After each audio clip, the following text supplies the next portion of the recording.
Hello everyone, my name's Idiotic Synergy, and today we are talking about the Escher Chimerarix, which is basically an Escher brute that's made up of almost every animal in Necromunda. Or almost every animal in Necromunda. There's a lot of animals in the Underhive, and this weird abomination of nature is really cool. Why is the 360 view so far out? I don't know, but the model itself does look rather nice, if I do say so myself. It's just a shame that the 360 view is really far away. But if we full screen it, that's a little bit better. And I do like this weird, horrific, human centipeded monster of just death and destruction, and I like how it's part of the Escher gang of all things. It is a very unique and interesting model. It's incredibly unique and interesting because it just seems like the design team went, right, what happens if we combine all the animals in Necromunda together and you get this wonderful abomination, and I love it. I love it, and it fits with Escher's really well, because Eschers are a really weird gang anyway. Mainly because they're all on all sorts of drugs. So, like, the lore of the Escher gang is that they just peddle a large amount of like stims and drugs to every other gang, and they love plasma. That they love their plasma cannons, and also they're really cheap to field as well because their armor isn't great. Basically, they can move really fast, like 6-inch movement. They can move really fast. They hit kind of hard, but they are sort of glass cannons, sort of. I say sort of because they're it's a weird gang. It's a weird gang, and some of their upgrades are really weird, and some of the stems you can give them are incredibly odd. But I know a friend of mine likes to play Eschers, and his way of playing Eschers is giving them all las guns. Why? Because it's really cheap and effective to do so. So while everybody else has like 7 or 8 models on the board, my friend will just have like 10 or 12 or 20. It's like, yep, all las cannons. Or not las cannons, god no, las guns, no armor, just las guns. And yeah, it's a good tactic. Just a shame that in the Ashways campaign, there was a weather condition that melted, that could just melt through armor. Or, you know, if any of your gangers had no armor, your gangers could be randomly set on fire. Yeah, so half his gang would just combust and die horribly. It was really fun. But the model is extremely cool. And I do think it's one of the better looking models in Necromunda. And yeah, we're going to go for its rules because it does have rules and it counts as a brute, not an exotic beast, which is kind of weird but makes sense because it's a combination of everything. Let's see the rules, shall we? So, these are the rules for the House Escher Khimerix. I don't know if I'm pronouncing that right, but it's only 220 credits, which for a brute is cheap.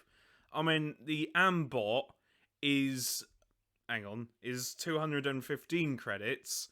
This is 220. It is just 5 more than the Ambot. And its stats are quite good. Yes, weapon skill and ballistic skill is average. Strength 4 is really good. Toughness 5? That's great for a brute, and it also moves 6 inches, meaning that when you move it, it moves a whopping 12 inches. It's fast and really tough. It's got the same toughness as an Ogren. It's that tough, and it's fast as shit. It's probably the fastest brute in the game, unless I'm mistaken. But this is a fast, heavy-hitting brute. Strength 4 is not to be ignored either. Strength 4 is the same as Goliath's, and I was about to say squats, but I think squats are only strength 3. I don't remember off by heart, unfortunately. I haven't had a closer look at the squat rules myself, so if I'm wrong, My apologies. Wounds free, really good. Initiative free, really good. Attacks free. That's one more than the regular Ambot, if I'm mistaken. Then no, attacks. In fact, we can compare this. We can compare this quite easily to the Ambot. We can see what one's better, because, in all honesty, I think this Khimerix it's only 5 credits more expensive. Yes, it's got more upgrades, but it's better. In my opinion, I think this might be better. Anyway, attacks 3, leadership 8, cool check 7, willpower 7, intelligence 8. It's just average and slightly below average.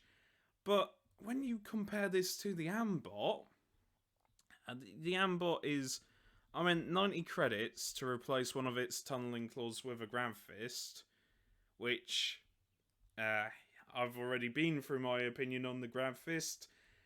With this, it's 80 credits if you want to replace the cloud chemical weapon with the gaseous eruption breath weapon, which I've had a look at what the gaseous I can't talk today.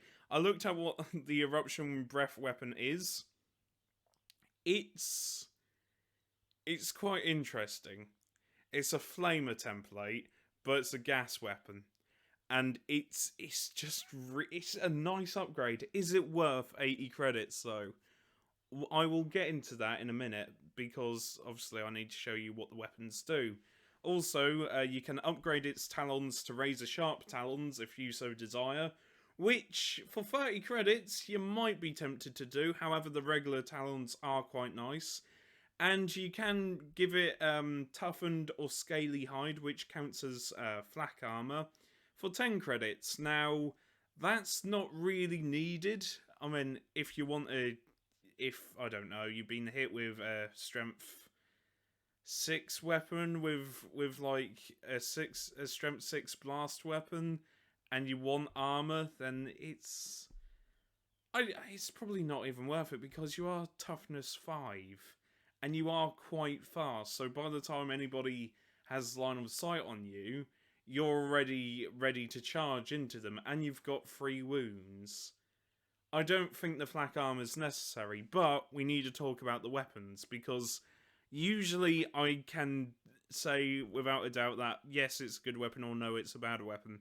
With this one, it might just come to personal preference, and I like the gas eruption breath weapon. I really do, but it's 80 bloody credits. So, let me show you the weapon. So, the gas eruption weapon is a very cool weapon. It's a very good weapon. It's got the flamer template and it's gas, meaning that to wound with it, instead of doing a regular wound roll, you have to roll over a person's toughness for it to go off. And once you do, you make a injury dice roll, regardless of the amount of wounds that the opposing model has. So, for example, if you attack a model with 4 wounds with a gas weapon, and they're only toughness 3, if you roll over or equal, I think it's just over the toughness, then you roll an injury dice, and if you get the skull or like the bone icon or a flesh wound, they have to take that, which means you can just straight up kill anyone with gas weapons. And I've done that before with the Enforcer gas grenade launcher that they have for my subjugator captain. It's a special type of grenade launcher with a battering ram in front of it. It's one of the few good weapons that Enforcers get to bring, and that gas grenade weapon has killed so many people at this point. I'm pretty sure it's filled with Agent Orange. It's just a war crime in a can. It's that potent, and gas weapons are a brilliant area of denial weapon. Especially if you've got a lot of people bunched up together in a hallway, you just fire one of them, and then if you're lucky, you can just instantly kill an entire squad. Or just a few models, or even cripple them. which then leads into like doing a nerve test, because if someone's seriously injured within 3 inches of another model, that model might panic. Or you can just do flesh wounds if you're unlucky. But even then, flesh wounds are useful. But I am digressing. I do digress a lot. So that chemical, that eruption template weapon is very useful.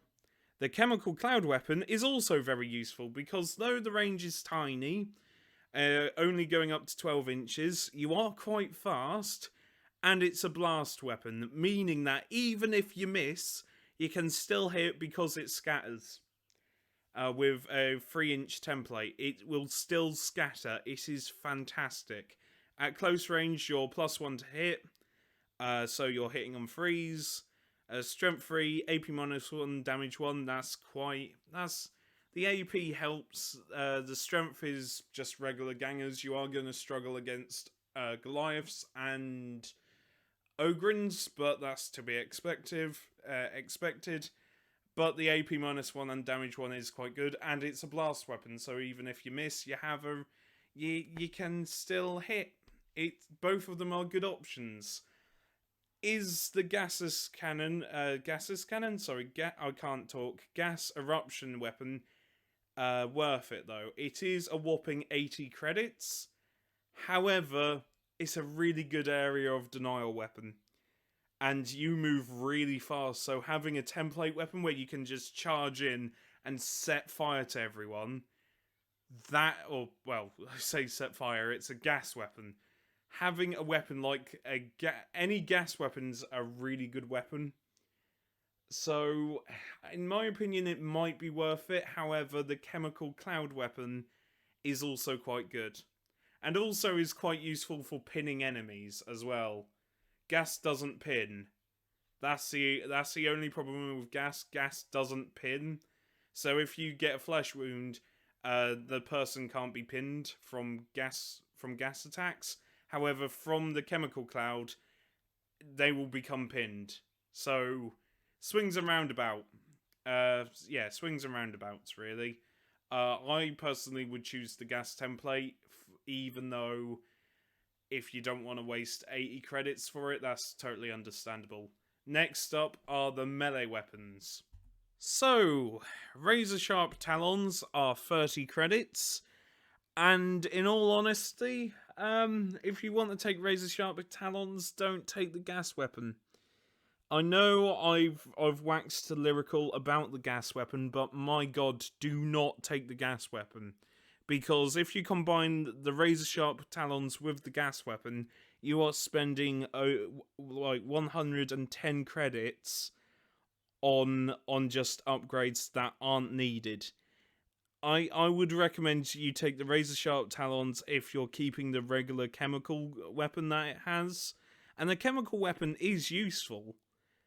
But if you are taking the gas weapon, then just take the regular talons. And it isn't like the regular talons are terrible. It's just that if you're going up against strength 5 units, you're going to struggle because then you're going to have to wound on 5s. But that being said, AP -1 damage 2 is not to be sneezed at. And the razor sharp talons, strength 5 will just blitz through most things. In fact, every single thing. Like, it's a really good weapon. It's a really good melee weapon. And it's got rending. It does 3 damage, which is more than you need, which is enough to one-shot an Ogren underboss or an Ogren overboss. It's insane. But please, for just my benefit, just don't take the talons, the razor sharp talons, with the gas eruption weapon, because that's 110 credits that you desperately might need in the future. And remember, Eschers are really cheap to run, especially if you just pack them. Especially if you just pack them with Juves and lasguns, and that's it. It's about numbers when it comes to Eschers. Having a big punchy unit is nice, but you need to remember that because it is a big punchy unit, it's going to be targeted first. So don't waste all your credits on one specific unit. That's my advice. However, if you have credits to burn and you want to be an absolute threat, go for both. Just go for both. And I know about the flak armor. Don't bother. Your toughness 5.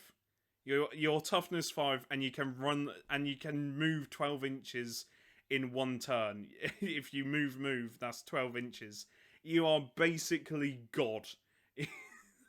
Well, maybe not that far, but what I'm saying is the armor's not needed. The armor isn't needed. And it's certainly not worth the 10 credits at all. And when playing Eschers, you need more bodies, or just get a bunch of plasma. Right, before I end this video, I forgot to talk about one of the special rules that it has, because it's vital. These special rules are vital to its survival, and it's probably one of the best reasons why it's a really good brute. Is it better than the Ambot? I'm gonna say no, because the Ambot is for every gang. However, if you are playing Eschers and you want a really fast, scary unit, choose this. It's probably my second favourite brute. The Ambot is for everyone, and that's why I like it, and it's easier for gangs to capture it, and you know, you can do a lot with an Ambot. With this, it's very gang specific. However, I like it. It's my second favourite brute. But special rules, they're vital, and I'm an idiot. I didn't talk about them. Unless basically it states unless this fight has a blaze marker on it, an Escher Khimerix, I can never pronounce the name correctly, may perform the following action: regeneration simple.